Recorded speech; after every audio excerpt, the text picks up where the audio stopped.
Morning, people. It's like 9:30. It's not really morning anymore.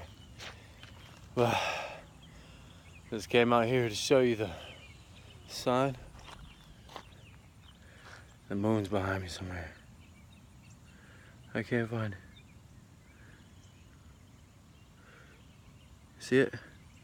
Right over the top of my ear. You're like, no, it doesn't zoom on this Facebooker motivated me to go running. I've been thinking about going running every day. See, when I go running, I wear layers. I'm in southern Mississippi. It's not quite fall yet. We only have like a couple weeks of fall in the state, well, in the southern part of the state. I was wearing a sauna suit. Got my water. I haven't drank any of it yet though. I like sweating through a couple layers and let my skin breathe real good. But I just saw the moon right there, and then the sun's right there. I took a panoramic shot. I'll post it on my Facebook later when I get home. I'm at my favorite park. It's just a small driveway. It's that big, but it has two river bends. I swam across this part of the lake right here, river right here, right from there, this part right here to this part right here. People always tell you not to swim across the Pearl River because it has a strong undertow and it makes people drown sometimes. But they told me it's okay if it's low, so still had a pretty good current. But I want to talk a little bit about the moon again. So the moon's in the sky right now with the sun, right? As usual, it's in the sky with the sun all the time.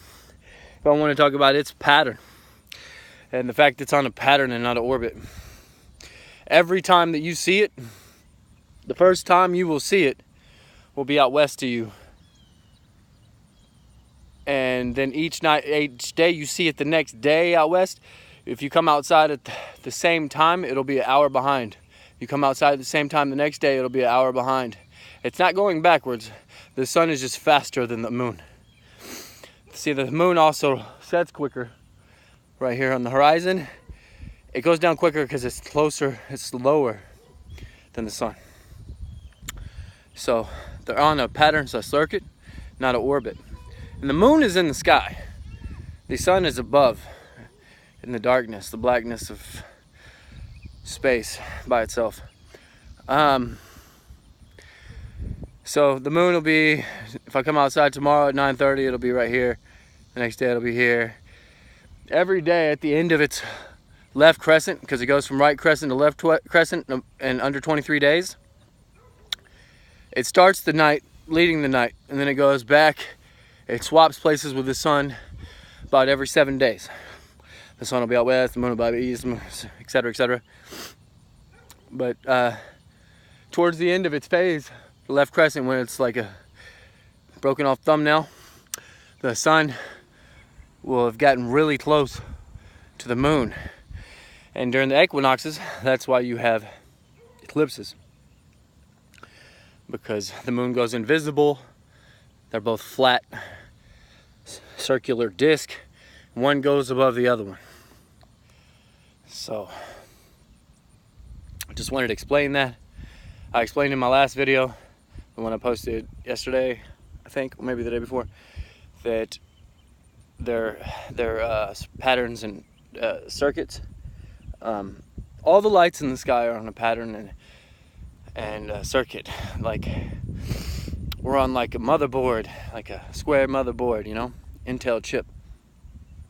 That's what all the pyramids are. Stars perfectly aligned with all of them.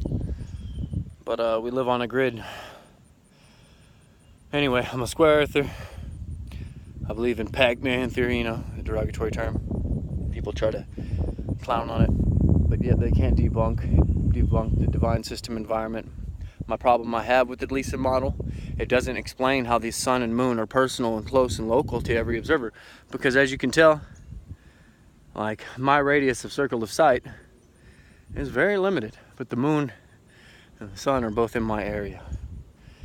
Simple logic. So anyway, out here with the daughter. She was running with me actually. She was copying me up and down this driveway. So maybe I'll have an athlete child. Anyway, love, peace, and hugs.